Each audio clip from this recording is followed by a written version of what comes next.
தஞ்சாவூர் மாவட்டம் பாபநாசம் அருகே அண்டக்குடியில் calls distillery சர்க்கரை ஆலை நிறுவனம் இயங்கி வருகிறது.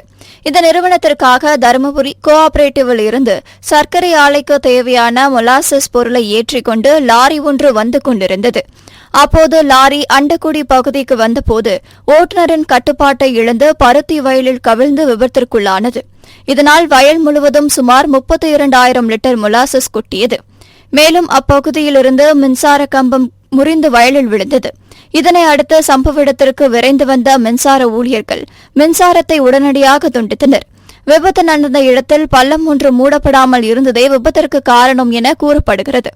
மேலும் இந்த விபத்தினால் மொலாசஸ் பொருள் பருத்தி வயலில் கலந்துள்ளதால் 5 ஆண்டுகளுக்கு விவசாயம் பாதிக்கும் என விவசாயிகள் தெரிவிக்கின்றனர். இதுகுறித்து கபில்ஸ்தலம் காவல்துறையினர் தீவிர விசாரணை மேற்கொண்டு வருகின்றனர். முல்லை பெரியாறில் புதிய அணை கட்ட முயற்சிக்கும் கேரள அரசை கண்டித்து மதுரை மாவட்டம் தமுக்கத்தில் உள்ள தலைமை தபால் நிலையம் அலுவலகத்தை முற்றுகையிடும் போராட்டத்தில் விவசாயிகள் ஈடுபட்டனர். அப்போது உச்சநீதிமன்றம் தீர்ப்பை மதிக்காமல் முல்லை பெரியாறில் புதிய அணை கட்ட முயற்சிக்கும் கேரள அரசை தட்டி கேட்காத ஒன்றிய மாநில அரசுகளை கண்டித்து கோஷம் எழுப்பினர். இன்றைக்கு முல்லை பெரியாறில் உள்ள விவகாரம் என்பது உச்சநீதிமன்றத்தால் 14 ஆய்வுக்குழுக்கள் அனுப்பப்பட்டு ஆய்வுக்குழுக்களின் பரிந்துரைப்படி உச்சநீதிமன்றத்தில் முல்லை பெரியாறு அணை பலமாக இருக்கிறது. ஆனால் அதனை 142 அடியை உயர்த்தி தமிழ்நாட்டுக்கு தண்ணீர் திறக்க வேண்டும் என்ற பல்வேறு தீர்ப்புகள் வந்திருக்கிறது. ஆனால் இன்றைக்கு கேரள அரசு புதிதாக அணை கட்ட முயற்சிப்பது இந்திய அரசமைப்பு சட்டத்துக்கு எதிரானது. இதனை கண்டுகொள்ளாமல் இருப்பது தமிழக அரசை வெட்கப்படுகின்றோம். நாங்கள் இன்றைக்கு 1 கோடி தென் தமிழ்நாட்டில் இருக்கக்கூடிய 10 மாவட்டங்களில் 1 கோடி மக்களின் வாழ்வாதாரமாக விளங்கக்கூடிய முல்லை பெரியாரின் உரிமைகளை தமிழக அரசு விட்டுக் கொடுக்கக்கூடிய நிலைமைக்கு வந்திருக்கிறது. அங்கு நமது உரிமைகள் அனைத்தும் இன்றைக்கு குறிப்பாக உள்ளே படகு சவாரியை தடை செய்து விட்டார்கள். நமது விவசாயிகள் அங்கே உல்லாச பயணம் செல்வதற்கு தடை செய்து விட்டார்கள். இன்றைக்கு நமது தமிழ்நாட்டினுடைய பொதுப்பணித்துறையின் கீழ் கட்டுப்பாட்டில் இருக்கக்கூடிய முல்லை பெரியாறு அணை இன்னைக்கு கேரள அரசினுடைய கட்டுப்பாட்டில் சென்று விட்டதோ என்ற அச்சம் இங்க இருக்கக்கூடிய விவசாயிகளுக்கு நிலவுகிறது. எனவே தமிழக அரசு உடனடியாக அனைத்து கட்சி கூட்டத்தையும் விவசாயிகள் கூட்டத்தையும் கூட்டி விவசாயிகளுக்கு உரிய விளக்கத்தை அளிக்க வேண்டுகிறோம். தூத்துக்குடி வடக்கு மாவட்ட திமுக சார்பில் முன்னாள் முதலமைச்சர் கலைஞரின் 101வது பிறந்தநாள் விழா கொண்டாடப்பட்டது. இதில் சமூக நலன் மற்றும் மகளிர் உரிமைத்துறை அமைச்சர் கீதா ஜீவன், மேயர் ஜெகன் பெரியசாமி ஆகியோர் கலந்து கொண்டு கட்சி அலுவலகத்திற்கு முன்பு அவரது திருவுருவ சிலைக்கு மாலை அணிவித்து மரியாதை செலுத்தினர். இதைத் தொடர்ந்து தூத்துக்குடி ஸ்மார்ட் சிட்டி பேருந்து நிலையம் முன்பு 101 கிலோ எடையுள்ள பிரம்மாண்டமான கேக் வெட்டி பொதுமக்களுக்கு அமைச்சர் கீதா ஜீவன் வழங்கினார். பின்னர் தூத்துக்குடி அரசு மருத்துவமனையில் இன்று பிறந்த குழந்தைகளுக்கு தங்க மோதிரத்தை வழங்கினார். இந்த நிகழ்ச்சியில் ஏராளமான திமுகவினர் கலந்து கொண்டனர். கிருஷ்ணகிரி மாவட்டம் போச்சம்பள்ளி அடுத்த அப்பக்கொட்டாய் கிராமத்தில் பல ஆண்டுகளுக்கு முன்பு போடப்பட்ட மின்கம்பி சிறுக சிறுக அருந்து காணப்பட்டுள்ளது. இந்நிலையில் இன்று மின்கம்பி அருந்து வயலை சுற்றி போடப்பட்டுள்ள தடுப்பு கம்பி மீது விழுந்துள்ளது. இதனை அறியாத அதே கிராமத்தை சேர்ந்த செல்வம் என்பவரது 11 வயது மகள் ரட்சனா விளையாட்டாக சென்று தடுப்பு வேலியை பிடித்துள்ளார். இதனால் மின்சாரம் தாக்கி சிறுமி கூச்சலிட்டதை அடுத்து அங்கே வந்த அதே கிராமத்தை சேர்ந்த சரஸ்வதி என்பவர் சிறுமியை கட்டையால் தாக்கி கீழே தள்ளியுள்ளார். பின்னர் சிறுமியை மீட்டு போச்சம்பள்ளி அரசு பொது மருத்துவமனைக்கு கொண்டு சென்ற நிலையில் அங்கு பரிசோதித்த மருத்துவர்கள் மேல் சிகிச்சைக்காக தருமபுரி அரசு மருத்துவக் கல்லூரி மருத்துவமனையில் அனுமதித்தனர். மேலும் சரஸ்வதிக்கு சொந்தமான பசுமாட்டின் வாள் தடுப்பு வேலி மீது பட்டு மின்சாரம் தாக்கி சம்பவ இடத்திலேயே உயிரிழந்தது. முன்னாள் முதலமைச்சர் கலைஞரின் 101வது பிறந்தநாளை ஒட்டி நாமக்கல் மாவட்டம் ராசிபுரம் புதிய பேருந்து நிலையத்தில் அவரது திருவுருவப் படத்திற்கு வனத்துறை அமைச்சர் மதிவேந்தன் மாலை அணிவித்து மரியாதை செலுத்தினார். அதனைத் தொடர்ந்து 10க்கும் மேற்பட்ட திருநங்கைகளுக்கு இலவச சேலைகள் மற்றும் அத்தியாவசிய பொருட்கள் வழங்கினார். பின்னர் நாமக்கல் மாவட்ட திமுக இளைஞரணி சார்பில் புதிய பேருந்து நிலையத்தில் உள்ள அணைக்கும் கரங்களில் உள்ள மனநலம் பாதிக்கப்பட்ட மற்றும் ஆதரவற்றவர்களுக்கு மாவட்ட இளைஞரணி துணை அமைப்பாளர் கார்த்திக் தலைமையில் காலை உணவு வழங்கினர். முன்னாள் முதலமைச்சர் கலைஞரின் 101வது பிறந்தநாளை ஒட்டி நாகையில் தமிழ்நாடு மீன் வளர்ச்சிக் கழக தலைவர் கௌதமன் தலைமையில் திமுக தொண்டர்கள் அவரது திருவுருவப் படத்திற்கு மாலை அணிவித்து மலர் தூவி மரியாதை செலுத்தினர். அதனைத் தொடர்ந்து தமிழ்நாடு மீன் வளர்ச்சிக் கழக தலைவர் கௌதமன் பொதுமக்களுக்கு 100கணக்கான தென்னங்கன்றுகள் மற்றும் சர்க்கரை பொங்கல் வழங்கினார். இதனை பொதுமக்கள் மகிழ்ச்சியுடன் பெற்று சென்றனர். கள்ளக்குறிச்சி மாவட்டம் திருக்கோவிலூர் அடுத்த சிவனார் தாங்கல் கிராமத்தில் உள்ள ஊராட்சி ஒன்றிய நடுநிலைப் பள்ளியில் பகுதி நேர ஓவிய ஆசிரியராக மணலூர்பேட்டையைச் சேர்ந்த செல்வம் பணிபுரிந்து வருகிறார். இவர் முன்னாள் முதலமைச்சர் கலைஞரின் பிறந்தநாளை ஒட்டி வாழ்த்து தெரிவிக்கும் விதமாக கலைஞரின் இலவச வண்ண தொலைக்காட்சி பெட்டி திட்டத்தை குறிக்கும் விதமாக கலைஞரின் இலவச வண்ண தொலைக்காட்சி பெட்டியின் மூலம் கலைஞரின் படத்தை வரைந்தார். இந்த ஓவியத்தை கண்ட பொதுமக்கள் ஓவிய ஆசிரியர் செல்வத்தை பாராட்டினர். முன்னாள் முதலமைச்சர் கலைஞரின் 101வது பிறந்தநாள் விழாவை முன்னிட்டு தூத்துக்குடி மாவட்டம் ஜோதிநகர் பகுதியில் மாநகராட்சி மேயர் ஜெகன் பெரியசாமி 101 மரக்கன்றுகளை சாலை பகுதியில் நட்டு வைத்தார். மேலும் இந்நிகழ்ச்சியில் கலந்து கொண்டவர்களுக்கு இனிப்புகள் வழங்கப்பட்டது. இதில் மாநகராட்சி கவுன்சிலர்கள் உள்ளிட்ட ஏராளமானோர் கலந்து கொண்டனர். ஹிமாச்சல பிரதேசத்தில் நடைபெற்ற தேசிய அளவிலான கூடோ சாம்பியன்ஷிப் போட்டியில் 16 வயதிற்கு உட்பட்ட பெண்களுக்கான போட்டியில் நாகையைச் சேர்ந்த மாலினி தங்கப்பதக்கம் வென்றார். இதேபோல் 7 வயது உட்பட்ட ஆண்கள் பிரிவில் நிதர்சன சாய், 19 வயதிற்கு உட்பட்ட பெண்கள் பிரிவில் ரஞ்சனி, 21 வயதுக்கு உட்பட்ட பிரிவில் காவியா ஆகியோர் வெண்கலப் பதக்கத்தை வென்றனர். மேலும் 21 வயதிற்கு உட்பட்ட பிரிவில் திருச்சி மாவட்டத்தைச் சேர்ந்த இலக்கியா மற்றும் ஆண்கள் பிரிவில் ஜெகதீஷ், 19 வயதிற்கு உட்பட்ட பிரிவில் வைஷாலி ஆகியோர் வெண்கலப் பதக்கத்தை வென்றனர். இதேபோல் 21 வயதிற்கு உட்பட்ட பிரிவில் நாமக்கல் மாவட்டத்தைச் சேர்ந்த தருண் மற்றும் 16 வயதுக்கு உட்பட்ட பிரிவில் ஓம் பிரகாஷ் ஆகியோர் வெண்கலப் பதக்கத்தை வென்றனர். இந்நிலையில் போட்டியில் வெற்றி பெற்ற வீரர் வீராங்கனைகளை இன்று திருச்சி ரயில் நிலையம் வந்து அடைந்தனர். அவர்களை கூடோ விளையாட்டு சங்கத்தின் தலைவர் தங்க நீலகண்டன், தமிழ்நாடு கூடோ பயிற்சியாளர் கந்தமூர்த்தி மற்றும் பயிற்சியாளர் ஷேக் அப்துல்லா, பிராங்க்லின் ஃபெனி, சுரேஷ், சரவணன், பிரேம்குமார், தீன் தேயு, நாகை மாவட்ட பயிற்சியாளர் காவ்யா சோழராஜன் மற்றும் பெற்றோர்கள் வரவேற்றனர். தமிழ்நாடு கூடோ விளையாட்டு சங்கத்தின் சார்பாக மே மாதம் 25 முதல் 31 வரை Himachal Pradesh Solan green hills of engineering நடைபெற்ற 2வது தேசிய அளவிலான கூடோ சாம்பியன்ஷிப் கப் போட்டியில் 60க்கும் மேற்பட்ட மாணவ மாணவிகள் பங்கு பெற்றார்கள். இதில் திருச்சி, நாகப்பட்டினம், ஈரோடு,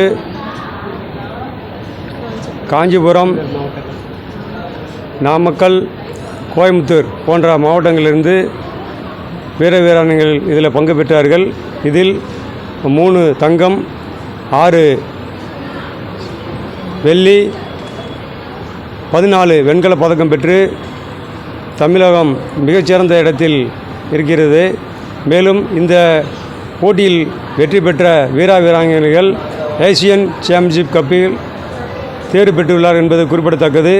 இந்த வெற்றி பெற்ற மாணவர்கள் மேலும் ஸ்போர்ட்ஸ் அத்தாரிட்டி தமிழ்நாடு மற்றும் சாயில் வழங்கக்கூடிய ஊக்கத்தொகைகள் மற்றும் போனஸ் மார்க்குகள் பெறுவதற்கு இந்த போட்டி தகுதி வாய்ந்த போட்டியாக அறிவிக்கப்பட்டுள்ளது என்பது குறிப்பிடத்தக்கது.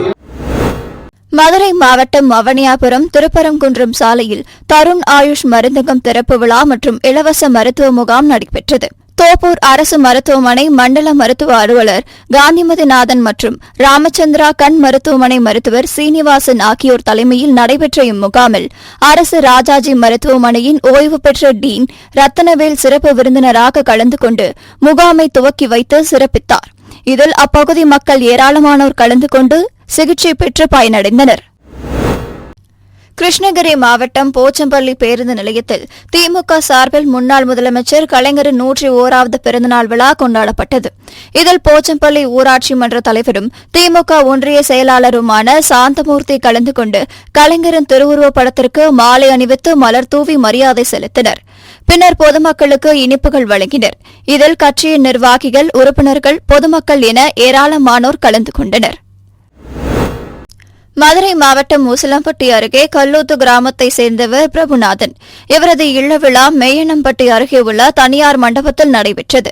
இந்த விழாவிற்காக அன்னம்பாறைப்பட்டியில் இருந்து தாய்மாமன் வைரமுத்து தலைமையில் பட்டாசு வெடித்து ஊர்வலமாக மண்டபத்திற்கு சென்றுள்ளனர்.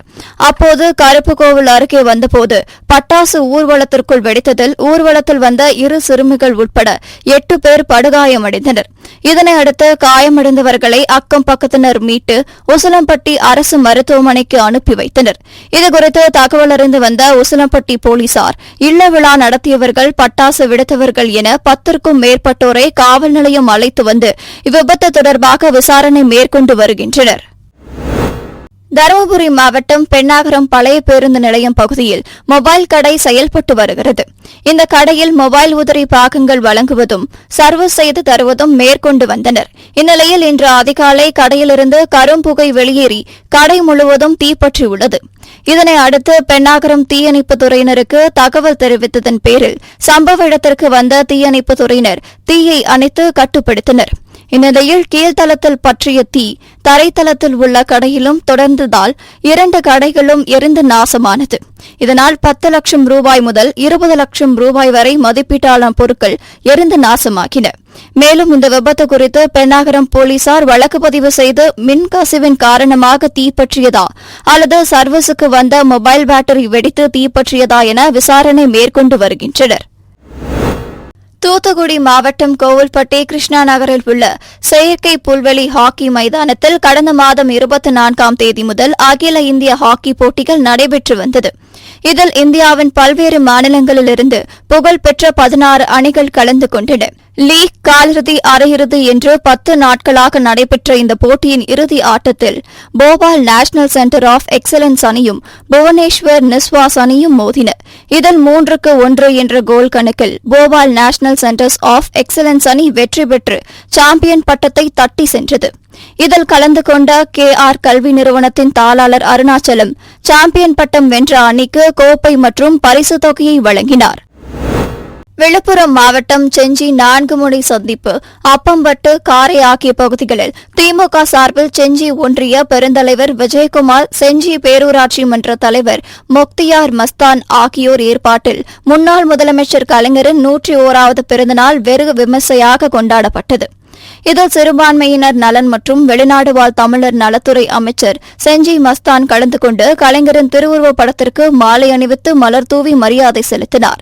இதனைத் தொடர்ந்து ஏழை எளிய மக்களுக்கு நலத்திட்ட உதவிகளும் அன்னதானமும் வழங்கினார்.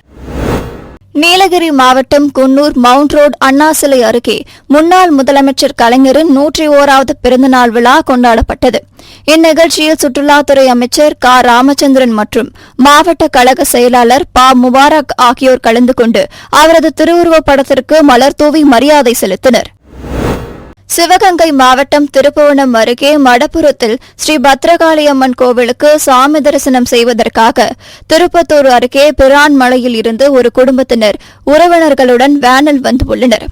அவர்கள் கிடா வெட்டி பொங்கல் வைத்து வழிபடுவதற்காக சமையல் செய்து கொண்டிருந்த போது அந்த குடும்பத்துடன் வந்திருந்த ராஜ்குமார், சங்கீத பிரியா தம்பதியினரின் 8 வயது மகள் வர்ஷா அங்கிருந்த கம்பியை தொட்டபோது கம்பியிலிருந்து மின்சாரம் பாய்ந்து சம்பவ இடத்திலேயே பரிதாபமாக உயிரிழந்தார். இச்சம்பவம் குறித்து திருப்புவனம் காவல்துறையினர் வழக்கு பதிவு செய்து விசாரணை மேற்கொண்டு வருகின்றனர். இந்நிலையில் சிறுமியின் உயிரிழப்பிற்கு கோவில் நிர்வாகம்தான் காரணம் எனவும் கோவில் நிர்வாகம் உரிய இழப்பீடு வழங்க கோரியும் சிறுமியின் உறவினர்கள் சிவகங்கை மானாமதுரை சாலையில் உள்ள மருத்துவமனை சந்திப்பில் சாலை மறியலில் ஈடுபட்டனர். இதனால் அப்பகுதியில் பரபரப்பு ஏற்பட்டது. திருப்புவனம் வட்டம் மானாமதுரை சிவகங்கை தாலுகா மாவட்டம் திருப்புவனம் வட்டத்தில் இருக்கக்கூடிய மடப்புறத்துடைய பத்ரகாளியம்மன் கோயில் விஷயத்துக்கு கிடாய் வெட்டி சாமி கும்பிட வந்த குடும்பங்களாக பிரான்மலை பக்கத்தில் சேர்ந்த அந்த குடும்பம் பர்சா என்ற ஒரு சிறுமி, 8 வயசு சிறுமி, அந்த மக்கள்லாம் சாமி கும்பிட்டுருக்கையில் சும்மா ஒதுங்குறதுக்காக போன பொண்ணு அங்கிருந்து கோயிலுக்கு மின் லயத்தில் எடுத்தது. அந்த லயனை பூரா தொங்க விட்டு கம்பி ஊண்டி வச்சிருக்காங்க. அந்த ஊண்டி இருக்க கம்பியை யதார்த்தமா அது கையில தொட்டுருச்சு. உடனே கரண்ட் அடிச்சு அங்கனே ஸ்பாட்ல அந்த பொண்ணு இறந்துருச்சு. இப்போ இந்த கரண்டை இழுத்தது அந்த கோயிலுடைய மடப்புறத்து நிர்வாகம். அந்த மடப்புறத்து நிர்வாகம் இதுக்கு முழுமையாக பொறுப்பேற்கணும். அந்த நிர்வாகத்து மேல நடவடிக்கை எடுக்கணும், எஃப்ஐஆர் பதிவு பண்ணணும். இந்த குழந்தைக்கான இழப்பீடை அந்த கோவில் நிர்வாகம் கொடுக்கணும். அரசு தாழ்த்தப்பட்ட மக்களுக்கு ஆதரவு நலத்துறையிலிருந்து கொடுக்கக்கூடிய அந்த பெண்ணுக்கான சலுகைகளை அரசாங்கம் வழங்கணும். இதையெல்லாம் ஏற்றுக்கிட்ட அடையில் தான் இந்த பெண்ணை போஸ்ட்மார்ட்டம் பண்ணி பாடியை ஏற்றுக்கிறோம். அதுவரையும் இந்த முழுமையாக மார்க்சிய கம்யூனிஸ்ட் கட்சியும் விடுதலை சிறுத்தைகள் கட்சியும் சேர்ந்து அந்த கிராம மக்களோட முழுமையான போராட்டத்தை நடத்துறோம்ன்றதை தெரிவிக்கிறேன். தஞ்சாவூர் மாவட்டம் கும்பகோணம் அருகே திருவிடைமருதூர் அடுத்த பிரசாந்தி நகரில் வசித்து வருபவர் ஓய்வு பெற்ற ராணுவ அதிகாரி மரிய கிரகோரி. இந்நிலையில் இவர் வேலூரில் உள்ள தனது மகள் வீட்டிற்கு சென்றுவிட்டு வீட்டிற்கு வந்தபோது வீட்டின் பூட்டு உடைக்கப்பட்டிருந்ததைக் கண்டு அதிர்ச்சி அடைந்தார். பின்னர் வீட்டின் உள்ளே சென்று பார்த்தபோது பீரோவில் வைத்திருந்த 30 சவரன் தங்க நகை மற்றும் 2,70,000 ரூபாய் ரொக்கம் மற்றும் 1 கிலோ வெள்ளி பொருட்கள் கொள்ளையடிக்கப்பட்டது தெரியவந்தது. இதுகுறித்து தகவல் அறிந்த நாச்சியார் கோவில் காவல்துறையினர் சம்பவ இடத்திற்கு வந்து விசாரணை நடத்தினர். மேலும் வீட்டில் இருந்த கேமராவின் ஸ்டோரேஜ் டிஸ்கை கொள்ளையர்கள் எடுத்து சென்றுள்ளனர். இதனை அடுத்து தஞ்சையிலிருந்து தடவியல் நிபுணர்கள் மற்றும் மோப்ப நாய் வரவழைக்கப்பட்டு தடயங்களை கைப்பற்றி விசாரணை மேற்கொண்டு வருகின்றனர்.